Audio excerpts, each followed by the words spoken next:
Ini dalam momen yang berbahagia sebagai Hari Koperasi Nasional yang kita peringati setiap tanggal 12 Juli, Koperasi Bina Berkarya hari ini mengadakan webinar dengan tema Koperasi sebagai pilar kebangkitan ekonomi melalui optimalisasi pariwisata dan UMKM Daerah Istimewa Yogyakarta. Terima kasih saya ucapkan untuk Anda yang sudah bergabung pada webinar di siang hari ini, dan izinkan saya Wulan Anita bersama Anda di siang hari ini, dan saya menyapa untuk para narasumber kita yang sangat luar biasa di siang hari ini. Selamat siang untuk Mas Satya Bilal, Chief Executive Regional ACSBDIY. Selamat siang Mas Satya. Selamat siang Mbak Wulan, apa kabar? Apa kabar Mas Satya? Alhamdulillah, sehat. Alhamdulillah. Kemudian selamat siang juga saya sapa Mbak Arsida Iza sebagai Operational Manager Koperasi Bina Berkarya Sejahtera. Selamat siang Mbak Iza. Selamat siang Mbak Ulan. Selamat siang, apa kabar Mbak Iza? Alhamdulillah baik. Alhamdulillah. Kemudian juga saya sapa dari DPD Putri DIY, Pak Sekjen, Pak Rahman. Selamat siang Pak Rahman. Selamat siang teman-teman semuanya, rekan-rekan semuanya, sehat selalu ya. Tetap semangat. Alhamdulillah sehat semua Pak Rahman ya. Amin. Baik, amin, kemudian amin. juga dari Dinas Koperasi dan UMKM Daerah Istimewa Yogyakarta, Pak Adi. Selamat siang Pak Adi. Halo, Pak Adi apakah sudah bergabung? Sudah, selamat siang Mbak. Ya. Baik, Pak Adi sebagai penyuluh koperasi dari Dinas Koperasi dan UMKM Daerah Istimewa Yogyakarta. Dan sebelum kita memulai untuk acara di siang hari ini, kita akan mendengarkan dan juga menyanyikan lagu Indonesia Raya. Nanti akan dilanjutkan dengan Mars Koperasi.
Baik, dan terima kasih untuk Anda semuanya yang sudah bergabung pada webinar siang hari ini memperingati Hari Koperasi Nasional. Koperasi Bina Berkarya mengadakan mengadakan webinar dengan tema Koperasi sebagai pilar kebangkitan ekonomi melalui optimalisasi pariwisata dan UMKM Daerah Istimewa Yogyakarta. Dan untuk yang pertama, saya akan mengundang Mas Satya Bilal selaku Chief Eksekutif Regional ACSB DIY untuk memberikan sambutannya. Monggo, Mas Satya, silakan. Baik, terima kasih Mbak Wulan. Suara saya mudah-mudahan terdengar jelas ya Mbak? Ya, terdengar jelas Mas Satya. Baik, terima kasih. Assalamualaikum warahmatullahi wabarakatuh.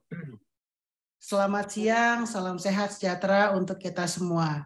Selamat siang saya ucapkan kepada Mbak Arsida Isa selaku Operasional Manajer Koperasi Pemasaran Bina Berkarya Sejahtera, Mas Adi, penyuluh koperasi dari Dinas Koperasi UMKM Daerah Istimewa Yogyakarta, dan juga Pak Rahman selaku Sekretaris Jenderal DPD Perhimpunan Usaha Taman Rekreasi Indonesia Daerah Istimewa Yogyakarta. Hari ini, tanggal 12 Juli, kita peringati bersama sebagai Hari Koperasi Nasional. Hari ini kita berupaya untuk meningkatkan semangat gotong royong antar masyarakat untuk memperkuat ekonomi rakyat dan meningkatkan kesadaran masyarakat mengenai koperasi di Indonesia. Bung Karno, Bapak Koperasi, mengatakan kita wajib untuk membangun koperasi supaya koperasi dapat menjadi jalan kemakmuran bagi masyarakat. Hari ini Asia Council for Small Business Indonesia Daerah Istimewa Yogyakarta ikut mendukung kegiatan Hari Koperasi karena koperasi merupakan organisasi bisnis yang dimiliki dan dioperasikan oleh seseorang demi kepentingan bersama. Koperasi melandaskan kegiatan berdasarkan prinsip gerakan ekonomi rakyat yang berdasarkan asas kekeluargaan. Koperasi Indonesia adalah organisasi ekonomi rakyat yang berwatak sosial dan beranggotakan orang-orang badan-badan hukum koperasi yang merupakan tata susunan ekonomi sebagai usaha bersama berdasar atas asas kekeluargaan. Tujuan koperasi sendiri menjadikan kondisi sosial dan ekonomi anggotanya menjadi lebih baik dibanding sebelum bergabung dengan koperasi. Mudah-mudahan dengan giat peringatan Hari Koperasi ini, kita bersama dapat menjadi saluran hal baik untuk sesama.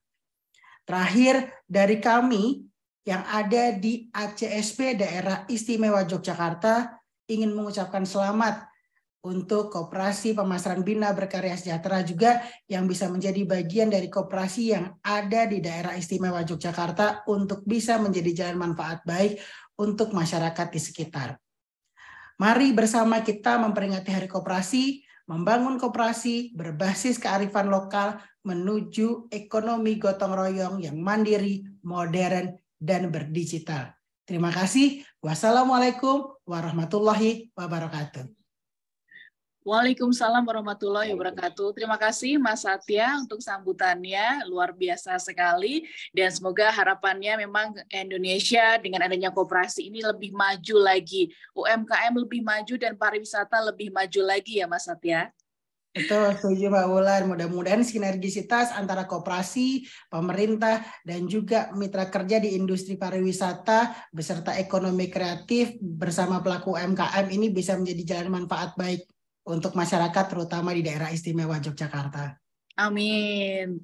Baik, terima kasih Mas Satya Bilal untuk sambutannya. Mas Satya sebagai Chief Eksekutif Regional ACSB Daerah Istimewa Yogyakarta. Dan untuk selanjutnya saya akan mengundang Mbak Arsida Isa dari Koperasi Bina Berkarya Sejahtera yang mungkin juga akan memperkenalkan Koperasi Bina Berkarya Sejahtera seperti apa. Mbak Iza, apakah sudah siap?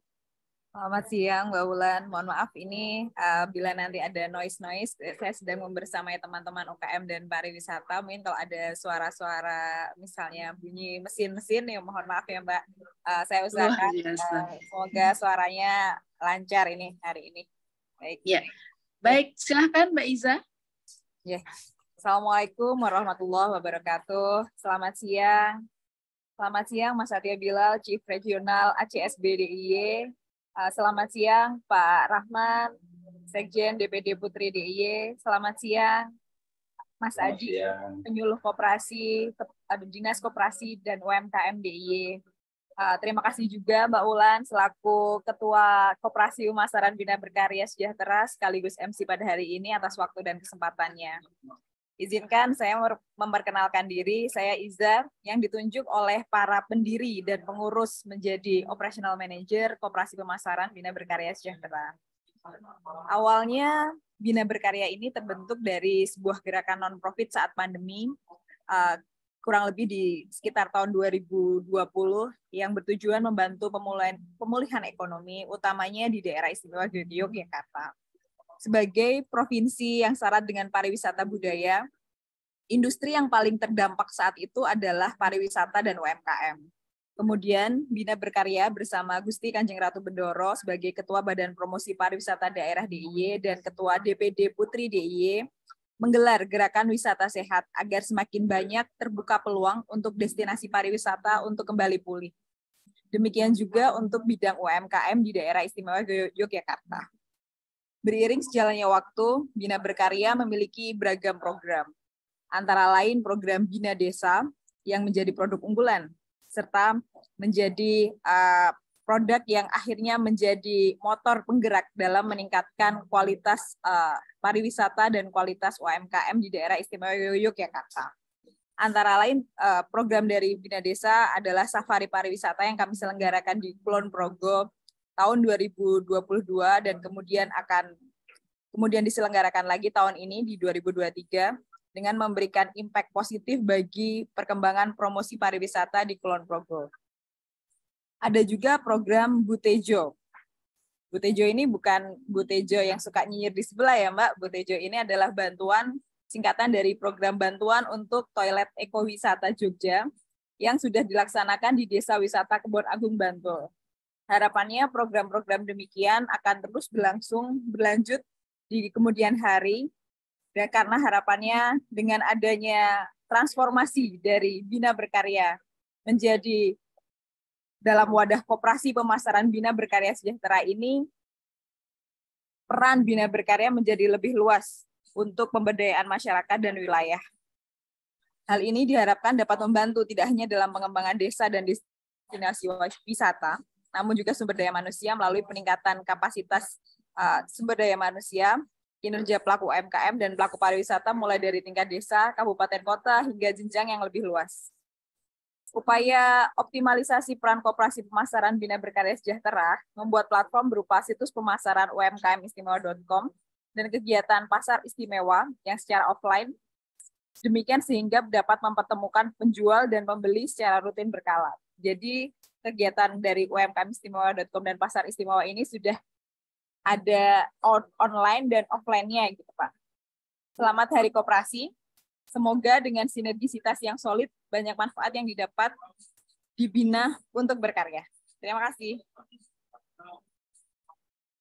Baik, terima kasih Mbak Iza, terima kasih pemaparannya dan terima kasih perkenalannya untuk Koperasi Bina Berkarya Sejahtera. Memang perlu sinergi dari berbagai pihak begitu ya. Di masa pandemi Bina Berkarya sudah memulai dengan banyak kegiatan dan kali ini bertransformasi atau berganti menjadi sebuah organisasi. Nah, bagaimana juga peran dari DPD Putri gitu ya tentang pariwisata dan juga koperasi? Saya sudah juga terhubung dengan Pak Rahman. Pak Rahman. Ya, selamat pagi Mbak. Apa kabar? Sehat selalu semuanya. Ya, Pak Rahman selaku juga dari DPD Putri dan juga Pak Rahman juga dari Taman Pintar begitu ya Pak yang juga ada koperasi. Nah Pak Rahman mungkin juga bisa menceritakan seperti apa peran dari DPD Putri begitu untuk juga kebangkitan pariwisata dan juga UMKM di daerah istimewa Yogyakarta. Silakan Pak Rahman. Baik, terima kasih Mbak Yunita. Sebelum kita berbicara tentang peran DPD Putri DIY terkait dengan wisata dan pariwisata serta koperasi, saya ingin menyampaikan satu pengalaman saya. Kebetulan saya sendiri sebagai ketua koperasi pegawai Taman Pintar semenjak berdirinya Taman Pintar pada saat itu kurang lebih tahun 2008 dengan jumlah anggota pada saat itu kurang lebih 30 orang. Dan ini mungkin kita bisa sharing pengalaman karena koperasi pegawai Taman Pintar itu juga kebetulan berlokasi di sebuah destinasi yang kita sebut dengan Taman Pintar. Jadi memang mendirikan koperasi itu tidak semudah yang kita bayangkan. Kadang ada tantangan, ada hambatan, ada rintangan berkali-kali.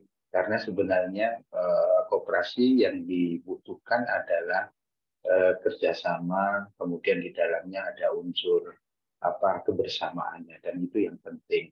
Karena pada saat itu ketika kami mendirikan koperasi pegawai Taman Pintar itu simpanan wajibnya kurang lebih 10.000 setiap hari.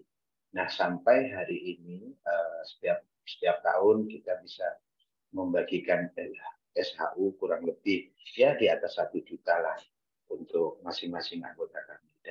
Dan saya pikir koperasi ini sangat penting untuk membangun kebersamaan.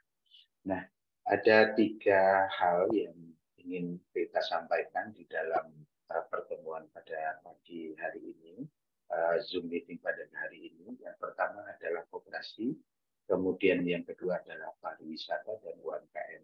Nah, 3 hal ini mempunyai satu irisan yang cukup kuat, koperasi, pariwisata, dan UMKM. Kalau kita melihat di destinasi dan desa wisata di DIY, itu cukup banyak, ada 165 desa wisata atau kampung wisata, kemudian juga totally semua destinasi baik museum dan sebagainya itu ada 265.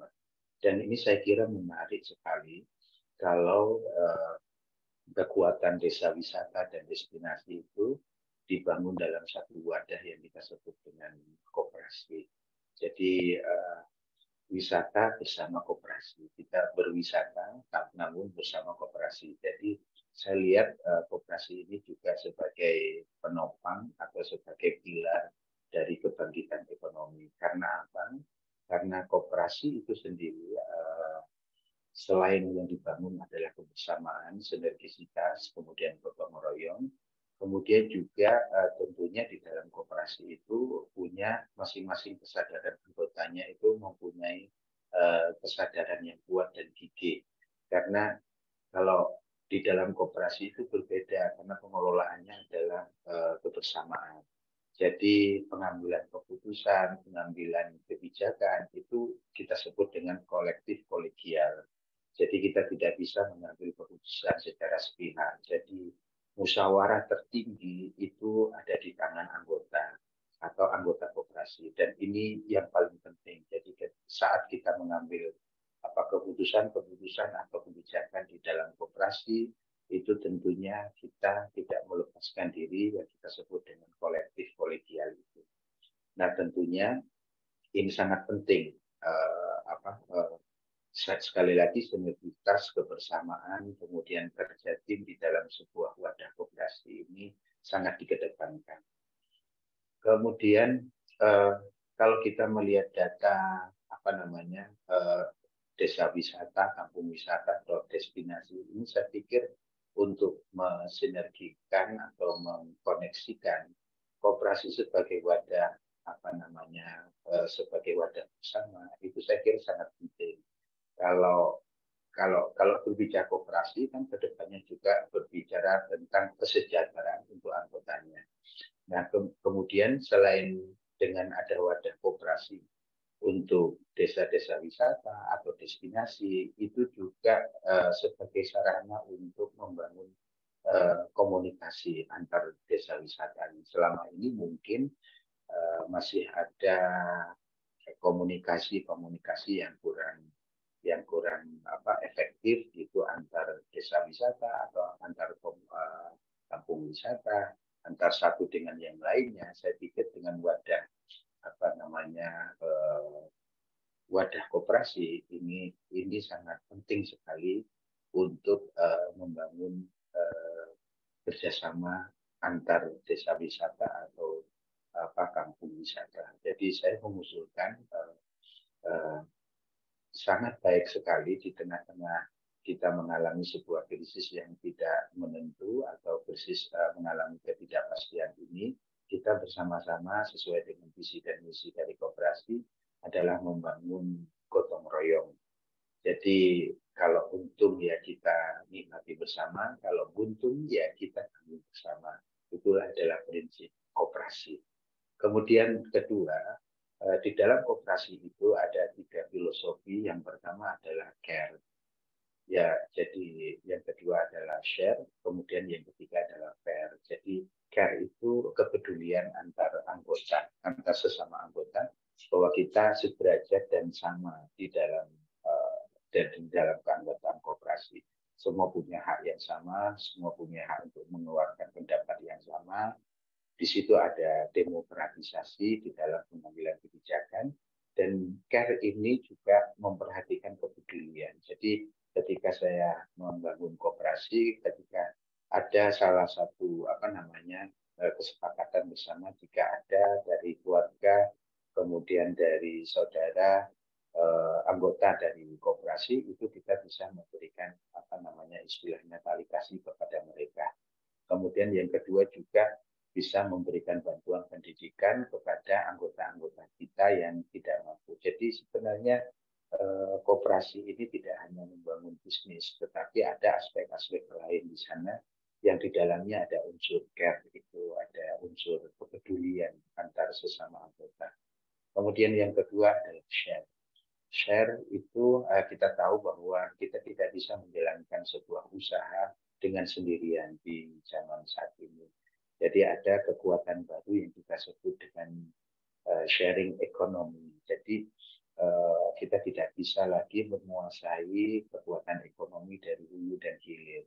Jadi sharing ekonomi itu sangat penting. Jadi saya melihat korporasi ini adalah satu wadah untuk membangun kekuatan-kekuatan ekonomi yang disamakan, yang di-sharingkan. Jadi teman-teman yang punya kemampuan A, kemampuan B itu bisa berkontribusi untuk membangun yang kita sebut dengan sharing ekonomi. Jadi kebangkitan ekonomi sudah tidak lagi dikuasai oleh perorangan atau satu perusahaan tertentu, tapi kebangkitan ekonomi sekarang ini harus menunjukkan kekuatan yang kita sebut dengan sharing ekonomi dan sharing activity.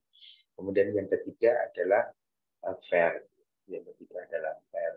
Jadi koperasi juga mengajarkan fairness, fair trade, ya, fair trade, perdagangan yang terbuka dan transparan. Jadi karena keputusan-keputusan itu ditentukan oleh kolektif kolegial anggota, maka semua harus transparan dan akuntabel. Jadi saya melihat ada 3 poin yang kita bisa maknai dan mengambil pelajaran dari koperasi sebagai pilar ekonomi bangsa. Yang pertama tadi kita sebutkan adalah kepedulian antar sesama sebagai rasa persaudaraan dan persatuan. Kemudian yang kedua adalah sharing ekonomi, yang di dalamnya tidak hanya sharing ekonomi, karena tabungan 10.000, simpanan pokok 10.000, ada simpanan wajib 15.000, dan itu terkumpul sedikit demi sedikit. Kemudian kita juga membangun jaringan aktivitas di sana, tidak hanya sharing ekonomi, tetapi juga sharing activity, ada kemudian sharing sosial, kebersamaan di dalam sosial. Dan kemudian yang ketiga tadi, jadi fair trade. Jadi saya melihat 3 poin ini itu semua ada di dalam semangat koperasi. Saya kira itu Mbak Yunita untuk prolog kita sementara waktu. Baik, terima kasih Pak Rahman yang sudah memberikan pemaparan dan juga berbagi pengalaman begitu ya Pak ya tentang pengelolaan koperasi di Taman Pintar. Baik, dan hadirin yang bergabung pada webinar siang hari ini, terima kasih juga untuk Anda yang mau bertanya kepada narasumber, nanti juga bisa mungkin mengirimkan pesan pada kolom chat. Dan hadirin, Hari Koperasi Indonesia ini merupakan salah satu perayaan penting yang diperingati setiap tanggal 12 Juli setiap tahunnya. Dan di tahun 2023 ini merupakan peringatan Hari Koperasi Indonesia yang ke-76 tahun. Nah, tagline di Hari Koperasi tahun ini adalah kita mengangkat tentang pemajuan koperasi, ini kunci kesejahteraan masyarakat, bangga berkoperasi Indonesia maju dalam rangka mendukung program revolusi mental gitu ya. Nah, seperti apa juga kondisi koperasi saat ini? Kita akan juga mendengarkan pemaparan dari Pak Adi dari Dinas Koperasi dan UMKM Daerah Istimewa Yogyakarta. Pak Adi, apakah sudah siap Pak Adi?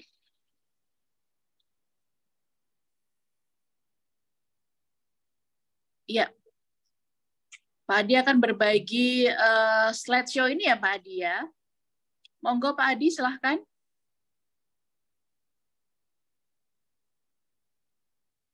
Ya sepertinya Pak saya belum mendengar, apakah ada kendala Pak Adi? Sudah kedengaran belum Bu? Oh iya, oke. Sekarang sudah. Monggo. Terima kasih. Silakan Pak. Selamat siang Bapak-Bapak, Ibu-Ibu yang menghormati. Ada Mbak Iza, Mas Bilal, Pak Rahman, Mbak Wulan, dan serta pengurus pengawas Koperasi Berkarya Sejahtera yang kami banggakan. Pada siang hari ini kami akan sedikit berbagi terkait dengan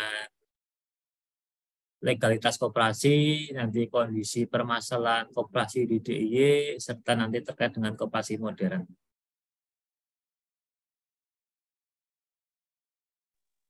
Perlu diketahui bahwa dalam koperasi itu tentunya ada para pendiri, ada para pengurus, ada para pengawas, dan tentunya juga ada penasihat.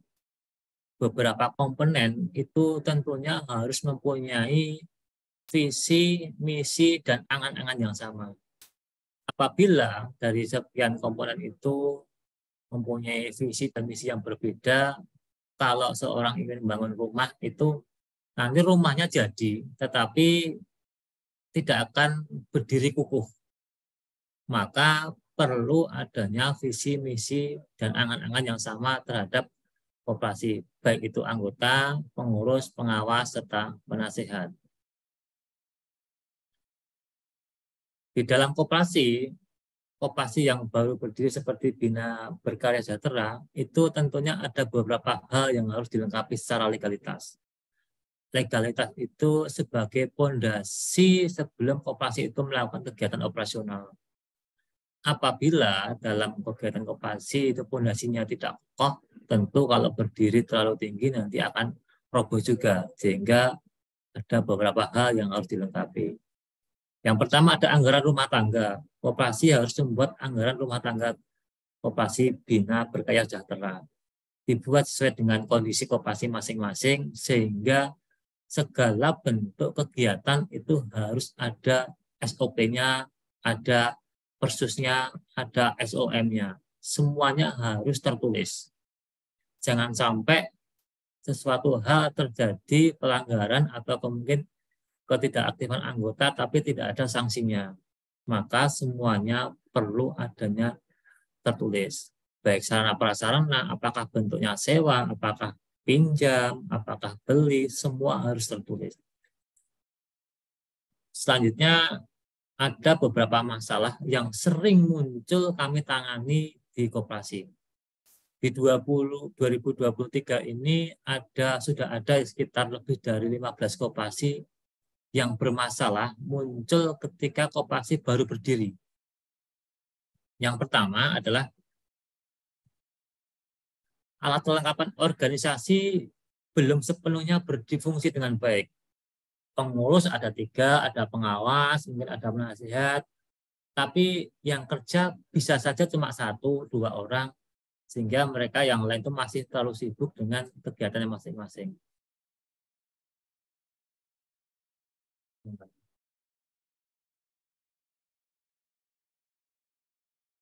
Ya, Pak Adi, mohon maaf, apakah mungkin tampilannya bisa diperbesar gitu Pak, biar audiens bisa juga menyaksikan tampilan slideshow-nya. Sudah belum? Ya, ya seperti Sudah? itu. Baik Oh, Pak Adi, silahkan dilanjutkan. Beberapa permasalahan yang muncul yang sering kami tangani itu sering kami lakukan beberapa hal terkait dengan kondisi koperasi sendiri. Yang pertama adalah alat kelengkapan organisasi koperasi belum sepenuhnya berfungsi. Pengurus tidak menjalankan tugasnya, hak, kewajiban, dan kewenangannya apa harus tertuang di dalam anggaran rumah tangga. Pengawas juga iya, fungsinya apa, kadang tidak menjalankan fungsinya. Anggota pun juga tidak melakukan kegiatan apa yang disebut anggota aktif. Mereka hanya kadang-kadang hanya terdapat di buku anggota, bayar simpanan pokok dan wajib, terus tidak melakukan apa-apa. Hal-hal seperti itu sangat besar ada koperasi baru yang berdiri. Karena koperasi baru ini kan rata-rata bisa saja pengurus, pengawas, dan anggota yang lain itu bekerja hanya sampingan. Sehingga kalau sampingan itu saya yakin tidak akan bisa berjalan dengan optimal. Selanjutnya adalah pengurus dan pengawas dalam yang dipilih itu terkadang pengetahuan tentang koperasi belum maksimal.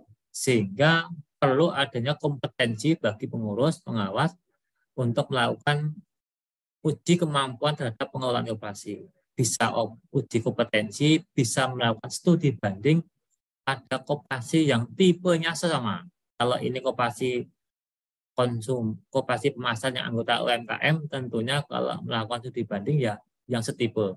Jangan yang koperasi yang studi banding yang simpan pinjam maupun karyawan, tentu nanti permasalahannya pun akan jauh berbeda.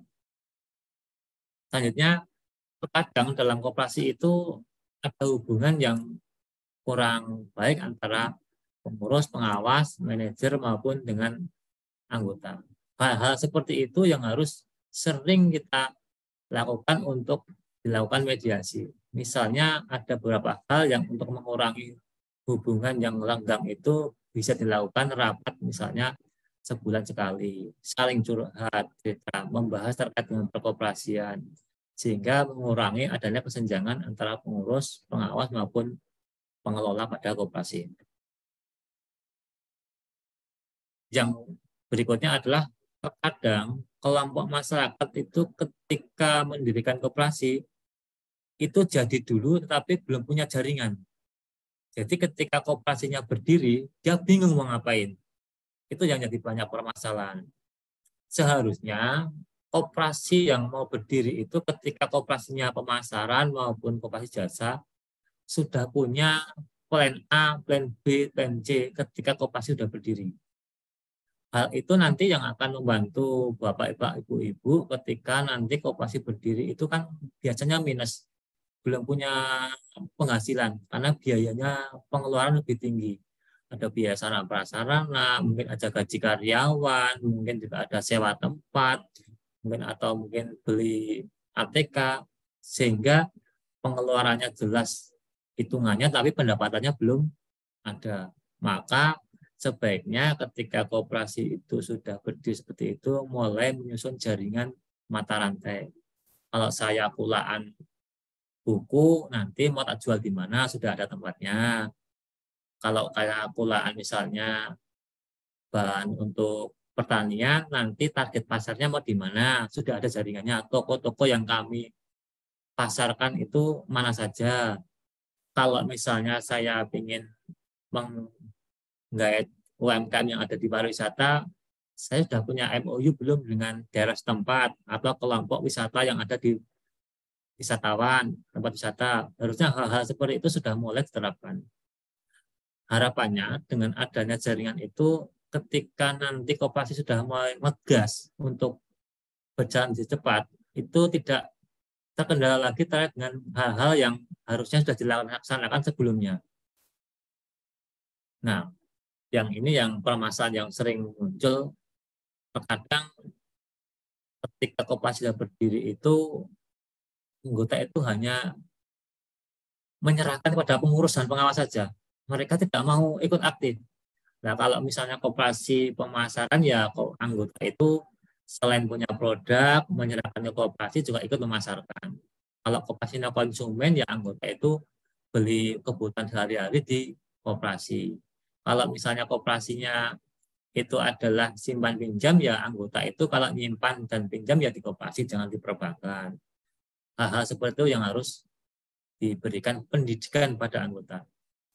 Anggota itu sebaiknya ada pendidikan terkait dengan hak, kewajiban, dan kewenangan.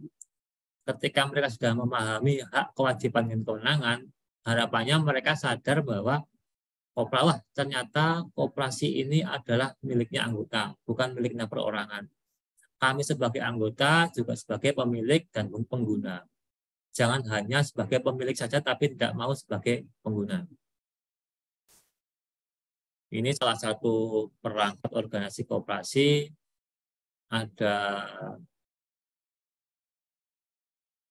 bahwa rapat anggota itu ada kekuasaan tertinggi dan dia harus hadir dalam rapat.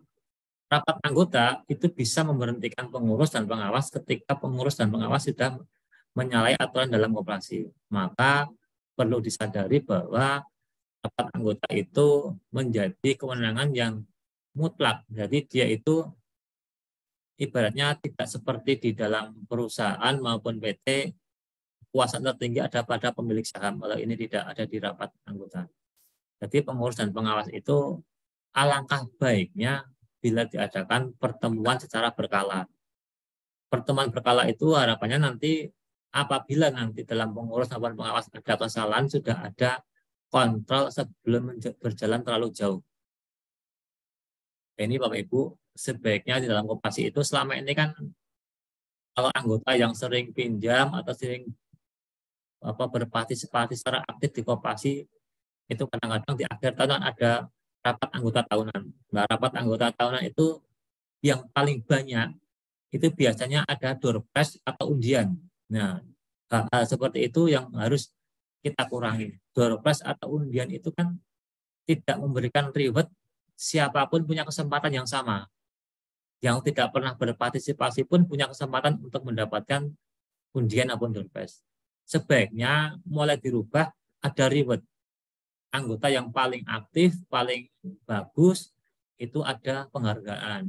Penghargaan itu bisa disampaikan di depan, wah ini loh anggota yang aktifannya tinggi, dia memberikan kontribusi koperasi tinggi, dia dapat penghargaan. Kalau reward itu kan nanti kan lama-lama anggota koperasi akan berlomba-lomba berpartisipasi pada koperasi agar mereka mendapat reward. Perlu disadari bahwa koperasi itu anggota sebagai pemilik dan manfaat, dan masih banyak sekali di Yogyakarta ini yang anggotanya partisipasinya rendah tapi maunya anggota, SAU-nya tinggi. Disuruh misalnya suruh untuk beli barang di koperasi, ketika koperasinya konsumen dia nggak mau, belinya di Alfamart, Indomaret. Tapi ketika RAT ya pengennya SAU-nya tinggi. Kan tidak mungkin, karena SAU itu dibagi berdasarkan partisipasi anggota. Yang partisipasinya kecil, dapatnya kecil, yang partisipasinya besar, tentunya akan mendapatkan SAU yang sangat besar. Untuk koperasi Bina Karya Bersama, itu sebaiknya sudah mulai memikirkan terkait dengan usaha inti. Usaha intinya apa, terus ada usaha pendukung-pendukung, itu apa saja sudah mulai dibilang. Jangan sampai usaha intinya misalnya wisatawan, tapi usaha pendukungnya banyak, yang dikerjakan usaha pendukung-pendukung dulu. Harusnya usaha-usaha pendukung itu kan mendukung usaha inti. Harusnya intinya dulu yang dibesarkan, baru usaha pendukung-pendukung. Jangan sampai terbalik. Jadi nanti tolong pengurus maupun pengawas sudah mulai memilah yang usaha inti mau apa, usaha pendukung mana yang harus diprioritaskan, dan mana yang harus ditunda. Ini Bapak Ibu, terkait dengan koperasi tadi terhadap usaha inti, tentu ada produk andalan dan produk unggulan. Nanti mana yang potensial dan mana yang tidak potensial sudah mulai dipilah. Jangan sampai kita kerja siang malam ternyata produknya tidak potensial di pasar, sehingga nanti akan merasa sia-sia. Nanti sudah bisa memetakan harusnya. Ini termasuk dengan koperasi modernisasi, koperasi saat ini dan koperasi modern. Saat ini itu koperasinya masih sangat banyak, tapi jumlahnya kecil-kecil. Asetnya mungkin masih di bawah 1 miliar. Itu banyak banget. Bahkan yang di bawah 100 juta pun masih banyak. Dan mereka itu kadang-kadang tidak mempunyai mata rantai, hanya berdiri sendiri. Mungkin hanya didirikan oleh 20-30 orang dan anggotanya pun nggak bertambah-tambah. Sehingga ya mau nggak mau tidak bisa besar. Ya sampai ada yang umur 10 tahun pun asetnya masih 100 juta, 200 juta. Padahal kalau koperasi yang sudah potensial, sudah besar, kalau 1 tahun itu sudah ada yang 3 miliar, 4 miliar. Kenapa? Karena mereka memiliki jaringan yang pertama. Pengelolanya pun secara profesional. Terkadang yang kita itu ya alangkah baiknya kalau misalnya ingin mengetahui profesional tidaknya bisa studi banding ke koperasi yang setipe, berarti istilahnya bisa menjiplak. Wah, kalau koperasi tipe seperti kami itu cara pengelolaannya mana sih yang harus didahulukan, mana sih yang harus kita lakukan dulu, kemampuan apa sih yang harus kita perdalam, itu nanti akan muncul ketika nanti koperasi sudah mulai berjalan. Ini adalah kriteria koperasi modern. Karena koperasi Bina Berkarya ini termasuk koperasi baru, sebaiknya mulai menerapkan koperasi modern. Apalagi nanti anggota-anggotanya ini kan kalangan muda. Secara kemampuan penggunaan IT itu saya yakin sudah mampu bisa menggunakan semuanya. Nanti daftar anggota itu berbasis elektronik. Berbasis elektronik itu gimana? Berbasis elektronik itu tidak hanya diketik di Excel dan disimpan. Berbasis elektronik itu ketika orang mau menjadi anggota dikasih formulir, disuruh tanda tangan, terus diarsip di situ. Karena di dalam permen itu seorang anggota itu dianggap sah sudah membayar simpanan pokok, simpanan wajib dan terdaftar di buku anggota, itu ada tanda tangan ataupun cap jempol. Nah, itu yang sebagai bukti autentik. Nanti polanya mau seperti apa, silakan nanti pihak pengurus sudah mulai memikirkan. Karena sekarang juga sudah ada tanda tangan secara elektronik. Artinya harusnya tidak ada kendala lagi. Bagaimana manajemen secara operasional, bagaimana RAT secara online, itu sudah mulai dibahas. Jadi RAT itu kan terkadang banyak kalangan yang menilai kalau RAT itu harus tatap muka, kumpul di suatu tempat bersama, terus membahas pertanggungjawaban pengurus dan pengawas, terus rapat, dan yang lain-lain. Ternyata tidak. Di dalam RAT itu sudah dijelaskan bahwa dalam Permen nomor 19 itu rapat itu bisa secara Zoom, secara elektronik, bisa tatap muka, dan juga bisa secara tertulis. Tertulis itu seperti apa? Kalau tertulis itu mungkin pengurus membuat lapor pertanggungjawaban, dibuat 2 atau 3 lembar, dikasihkan ke semua anggota, diberi batas waktu misalnya berapa hari, nanti ditarik kembali. Itu sudah bisa. Untuk pilar yang kedua sudah mulai orientasi usaha berbasis model bisnis. Harus mulai kemitraan. Kalau misalnya ini koperasi yang punya apa istilahnya usaha paling banyak di wisatawan, ya sekarang itu kan di tempat-tempat wisata sudah banyak koperasi. Misalnya di Depok, di Parangtritis ada koperasi Minabari. Di Taman Pintar juga ada, di Breksi juga ada, di Kaliurang juga ada, di Gunung Kidul juga banyak. Artinya Bapak Ibu pengurus dan pengawas itu bisa cukup kerjasama dengan koperasi yang lokal kok. Artinya ketika kerjasama itu tidak bersaing tapi membangun bersama-sama. Tapi kalau masuk terus bersaing itu saya yakin akan sulit karena mereka itu yang koperasi yang ada di tempat wisata itu adalah mereka yang mayoritas adalah orang-orang daerah situ. Mereka paham banget dengan kondisi seperti itu. Nanti silakan mulai ada kerjasama dengan koperasi-koperasi wisatawan yang sudah ada di daerah-daerah di Yogyakarta. Nanti untuk ke depan koperasi harus punya website, punya IG, Facebook, dan yang lain-lain. Itu membuktikan bahwa nanti koperasi itu sudah mulai ke arah modernisasi.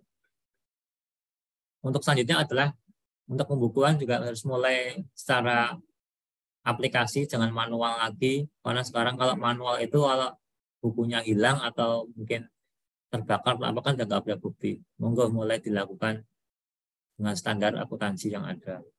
Nanti Bapak Ibu terkait dengan penilaian kesehatan itu biasanya koperasi yang sudah melaksanakan rapat anggota minimal 1 kali itu ada pemeriksaan kesehatan dari tim pengawas koperasi yang ada di DIY. Yang dinilai apa? Tentunya yang dinilai sangat banyak sekali, seperti ada keuangan, manajemen, keanggotaan, pengelolaan, dan lain-lainnya. Bapak Ibu yang kami hormati, ini kalau koperasi pemasaran itu kan anggotanya para UMKM. Kemarin saya sudah diskusi sama Mbak Iza dan Mbak Wulan bahwa ketika UMKM itu sudah punya produk masing-masing, mereka punya izin PIAT masing-masing, punya mungkin badan POM masing-masing, tentunya koperasi bisa melakukan repacking kok. Berarti anggota itu selain menjual ke koperasi juga bisa menjual ke masyarakat umum. Berarti koperasi itu cukup mengambil produk-produk dari UMKM terus di-packing ulang atas nama koperasi, terus mungkin dijual kembali. Monggo, itu dilakukan di koperasi Gria Jatirasa. Itu anggotanya banyak banget, ya kan, sudah di-repacking ulang oleh pihak koperasi. Mungkin bisa sedikit apa istilahnya berbagi ilmu dengan koperasi-koperasi yang setipe seperti itu. Mungkin hanya itu Bapak Ibu yang kami hormati. Mungkin kalau ada pertanyaan monggo. Baik, terima kasih Pak Adi untuk pemaparannya udah komplit sekali, dan untuk Anda juga yang mau bertanya silahkan ini bisa mengirimkan pesan di kolom chat, dan ini tadi ada juga pertanyaan ini dari Bu Tuti, ini untuk Mbak Iza dari Koperasi Bina Berkarya. Ini Bu Tuti menanyakan dari Desa Wisata Hargotirto, Kulon Progo. Kalau misalnya mau mendaftar menjadi anggota harus mendaftar kemana gitu. Dan juga ada pertanyaan juga dari untuk Pak Adi dari Mbak Tasya. Ini menanyakan bahwa misalnya kalau dari Mbak Tasya dari Kopma UNY menanyakan kalau misalnya dari Kopma ingin berjejaring dengan koperasi lain, misal dengan Bina Berkarya, apakah juga diperkenankan? Nah, bentuk kerjasama yang boleh secara legal antar koperasi itu seperti apa, Pak Adi? Ya. Ya, monggo mungkin bisa dijawab Mbak Iza dan juga Pak Adi. Mungkin Mbak Iza dulu, monggo Mbak Iza. Ya, terima kasih. Tadi dengan itu Tinjeh. Untuk sementara kita akan ada 2 cara nih Bu. Jadi kami akan berjejaring dengan rekan-rekan dari Desa Wisata melalui DPD Putri DIY. Kami akan jemput bola untuk mempromosikan koperasi pemasaran Bina Berkarya Sejahtera ini, lebih tepatnya mensosialisasikan. Kemudian nanti kami akan jemput bola secara langsung untuk daftar menjadi anggota. Kemudian kalau untuk secara elektroniknya ya tadi seperti yang Pak Adi sampaikan, sementara kita melalui WhatsApp, nomornya mungkin nanti Mas Bima dari tim bisa ditampilkan atau saya sebutkan di sini 0816697180. Nanti nomor itu yang akan digunakan untuk hotline informasi koperasi pemasaran Bina Berkarya Sejahtera. Untuk link pendaftaran segera akan kami siapkan sesuai dengan saran dan masukan dari Pak Adi tadi. Kemudian juga kami sedang mempersiapkan web Koperasi Bina Berkarya dan nanti dari platform umkmistimewa.com, kemudian dari Instagram sosial media lainnya dari Bina Berkarya akan segera kami informasikan. Terima kasih Bu Tuti. Ya, baik, terima kasih Mbak Iza. Kemudian pertanyaan untuk Pak Adi tadi dari Mbak Tasya dari Kopma UNY. Kalau misalnya mau berjejaring antar koperasi itu seperti apa bentuk kerjasama yang dibolehkan begitu Pak Adi? Terima kasih Mbak Tasya. Terkait dengan kerjasama itu tentunya banyak sekali aspek yang bisa dilakukan. Misalnya kalau koperasi di Bina Berkarya itu punya produk, misalnya bisa saja produk-produk tersebut bisa dititipkan di koperasi UNY. Bisa, berarti bisa kerjasama lewat pemasaran, juga bisa kerjasama dengan SDM. Kalau di SDM di UNY itu kan saya Maritas sudah punya pengalaman terhadap pengelolaan. Bisa saja nanti berbagi ilmu dengan koperasi Bina Berkarya Sejahtera terkait pengelolaan koperasi. Monggo, karena koperasi Bina Berkarya ini kan masih baru. Nanti monggo. Selain itu juga bisa secara aplikasi, mungkin di UNY sudah ada aplikasi terkait dengan pengelolaan, bisa saja nanti bekerjasama dengan koperasi Bina Berkarya. Monggo. Atau mungkin cara pokok uangan, mungkin di UNY secara ekonomi uangnya sudah terlalu banyak, bisa saja meminjamkan atau istilahnya mau beli barang dititipkan atau istilahnya dipinjamkan juga boleh ke koperasi Bina Berkarya. Artinya kerjasama itu tidak semata-mata hanya satu aspek saja. Kebutuhan apa yang ada di Bina Berkarya dan kemampuan apa yang ada di Kopma UNY bisa saling kerjasama. Yang penting kerjasama itu harus saling menguntungkan kedua belah pihak. Monggo. Nanti bisa dibuat MOU, nanti apa hak dan kewajiban masing-masing tentunya harus dicantumkan di situ. Terus keuntungan apa yang pembagiannya seperti apa juga nanti harus dicantumkan. Jangan sampai sudah MOU setelah nanti besar ternyata rebutan keuntungan. Nah itu nanti bingung. Semuanya harus tertuang di dalam MOU. Terima kasih Mbak. Ya, baik. Terima kasih Pak Adi. Kemudian juga ini ada pertanyaan untuk Pak Rahman dari Pak Didi dari tour agent dari Bandung. Ini menanyakan bahwa taman rekreasi ini apakah mempunyai program bundling promosi bersama sehingga tour agent itu bisa dengan mudah merancang paket wisata untuk ditawarkan, Pak Rahman. Iya. Saya kira itu sangat memungkinkan ya program bundling. Jadi kalau di tempat kami, terutama di Taman Pintar itu, kita punya satu paket, kan kebetulan tamu kunjungan kami itu rombongan. Satu rombongan itu bisa sampai 300 orang, sampai 500 orang, bahkan 3 atau 4 bis, cukup banyak ya. Terus kemudian memang dari tour and travel itu sebelum, karena jumlahnya besar kan, sebelum mereka datang ke tempat kami biasanya mengajukan surat jumlah tamu yang akan datang, terutama pelajar yang akan datang dengan jumlah guru maupun guide yang akan datang. Biasanya setiap 20 peserta kita berikan free 1.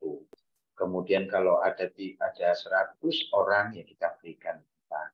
Kemudian juga kita biasanya memberikan insentif kepada tour travel yang membawa tamu banyak, itu kita berikan reward kepada mereka. Biasanya setiap tahun kita bagi-bagi laptop yang urutan 1, 2, 3. Biasanya jumlahnya dalam 1 tahun itu mereka bisa membawa tamu 10.000 orang dalam satu tour and travel itu. Biasanya ada dari Jawa Timur atau Jawa Barat, kita ranking. Kemudian selanjutnya kita juga berikan hadiah. Jadi bundling itu sangat tidak memungkinkan. Artinya selama ini mungkin antar destinasi kita perlu punya program bersama yang kita bundling, masing-masing juga memberikan harga yang harga diskon itu, misalkan antara Taman Pintar dengan Brandober, kemudian antara Taman Pintar dengan Keraton, kemudian ya di sekitaran destinasi, di atmosfer di lingkungan kota misalkan, kita perlu juga melakukan sinergi dan kolaborasi supaya satu branding mereka bisa mendapatkan 3 destinasi sekaligus, dan juga ke depan itu bisa dikembangkan. Dan saya kira yang bisa menghubungkan itu adalah koperasi sih sebenarnya, karena koperasi, misalnya koperasi yang berbasis pariwisata, kan ada usaha-usaha pariwisata di sana, ada tour travel, kemudian ada destinasi, kemudian juga ada macam-macam. Kalau itu diwadahi dalam bentuk koperasi, saya belum tahu, nanti juga saya menanyakan, memungkinkah tidak kalau koperasi itu juga mengurus tour and travel, karena Nah, itu juga penting dalam satu wadah. Jadi salah satu lahan bisnisnya adalah tour and travel yang nanti membuat travel mart, travel made itu beberapa destinasi yang bisa mengkolaborasikan atau mendestinasikan 3 destinasi sekaligus gitu. Dan ini saya kira peran koperasi ini sangat strategis dalam mensinergikan dan menghubungkan tidak hanya produk tetapi juga servis ya. Seperti tour and travel itu kan jasa layanan dan servis itu. Ke depan juga koperasi taman kita juga akan mengarah ke sana sih sebenarnya. Cuman memang mereka juga bekerja di taman pintar juga fokusnya itu juga akan berkurang. Maka kita juga perlu mengangkat seorang manajer kemudian SDM. Dan kebetulan kami di tempat kami di koperasi kami sudah ada kurang lebih 10 sampai 12 karyawan ya di tempat kami. Jadi cukup banyak ya, cukup besar di koperasi kami itu. Awalnya memang kecil, tetapi memang terus-menerus kita harus berkreasi ya. Nah, ini satu saya pengen bercerita pengalaman tentang koperasi itu. Kita dulunya tidak punya simpan pinjam karena rata-rata teman-teman kami ini mau izin Pak ya. Teman-teman kami itu pada saat itu kan tidak semuanya PNS, sehingga meminjam uang di bank juga tidak bisa meminjam uang karena mereka bukan PNS dan juga tidak punya status kuat ya. Biasanya kalau PNS baru bisa kita mengajukan pinjaman di BPD atau pegawai itu bisa mengajukan BPD. Nah, koperasi itu penting banget ya, sebagai untuk membantu kebutuhan mereka yang sangat krusial itu. Nah, pada saat itu saya mencoba untuk memberanikan diri untuk mengajukan pinjaman pada saat itu. Tidak perlu saya sebutkan ya, mungkin banknya itu. Dan kamu bisa memutar dan mensirkulasikan perputaran uang itu selama itu kurang lebih 1 miliar. Dan pinjaman itu ya tanpa bunga ya. Bukan tanpa bunga, tanpa jaminan. Kalau bunga ya 0,8% pada saat itu. Dan kami pinjamkan kepada teman-teman kami 1%. Dan alhamdulillah 5 tahun kemudian pinjaman perputaran uang sebesar 1 miliar itu bisa kembali dengan baik. Dan itu jaminannya ya pada saat itu kepala saya. kalau tidak kembali kebetulan. Dan itu luar biasa karena tanpa judicial namanya apa istilahnya itu tanpa jaminan. Jaminan itu adalah aset atau neraca itu sendiri. Nah, sekarang simpan pinjam kita itu dengan menggunakan kekuatan aset keanggotaan kita. Nah, kembali kepada bundling itu sangat memungkinkan Bapak untuk program bundling. Tapi kalau bundling tiket dalam artian misalkan beli tiket ini dapat susu gitu dengan satu produk, itu sangat tidak memungkinkan. Tapi kalau bundling yang mengintegrasikan antara beberapa destinasi itu sangat mungkin. Biasanya perusahaan-perusahaan ingin membundling tiket, misalkan Pak kalau beli tiket nanti bisa dapat satu produk tertentu. Itu di tempat kami tidak memungkinkan karena kami salah satu lembaga tempat wisata yang dinaungi oleh pemerintah. Saya kira itu gambarannya. Ya, baik, terima kasih Pak Rahman. Saya tambahkan Bu. Oh ya, boleh Pak Adi. Terima kasih Bapak Ibu yang menghormati. Kalau kemarin saya berdiskusi dengan beberapa koperasi yang sudah nasional itu, kalau koperasi yang basicnya adalah pariwisata dan UMKM itu alangkah baiknya nanti bisa ada semacam galeri di mana itu galeri itu sebagai tempat kunjungan wisatawan, di dalamnya adalah produk-produk UMKM khususnya adalah khas Yogyakarta. Di dalam galeri itu nanti selain ada produk-produk UMKM yang ada di Jakarta, juga bisa saja menyediakan paket-paket wisata yang mungkin ketika berkunjung, wah, kita tawari aja ke Gunung Kidul, Kulon Progo, atau di Sleman. Jadi komplit nanti di situ. Selain itu juga nanti di galeri itu ada misalnya kalau menginap hotelnya di mana sudah ada tempatnya. Jadi kebutuhan mereka itu bisa ditemukan semua pada galeri tersebut. Nah, galeri itu bisa saja di tempat di kota sentralnya atau mungkin di tempat wisata sebagai nanti bahan untuk oleh-oleh ketika mereka kembali ke daerahnya masing-masing. Terima kasih, Mbak. Baik, terima kasih Pak Adi, luar biasa sekali pemaparan ketiga narasumber kita di siang hari ini. Dan Bapak Ibu sekalian, selesai sudah acara di siang hari ini dalam rangka peringatan Hari Koperasi Nasional. Terima kasih sekali, apresiasi sebesar-besarnya untuk semua hadirin yang sudah bergabung di siang hari ini. Dan kami juga mengucapkan terima kasih kepada Dinas Koperasi dan UMKM Daerah Istimewa Yogyakarta yang siang hari ini diwakilkan Pak Adi, sudah menjadi narasumber di siang hari ini. Dan terima kasih kepada DPD Putri Yogyakarta, Daerah Istimewa Yogyakarta yang sudah diwakilkan oleh Pak Agus Budi Rahmanto atau Pak Rahman. Terima kasih sekali Pak Rahman. Kemudian juga terima kasih kepada Mas Satya Bilal dari ACSBDIY. Terima kasih sekali sudah bergabung dalam webinar siang hari ini dalam rangka Hari Koperasi Nasional. Ya, dan kita akan berfoto bersama sebelum saya tutup untuk webinar di siang hari ini. Mohon untuk semua narasumber untuk membuka narasumber dan juga untuk membuka video. Ya, sudah siap ya Mas Bima ya? 1, 2, 3. Sekali lagi, 1, 2, 3. Oke, baik.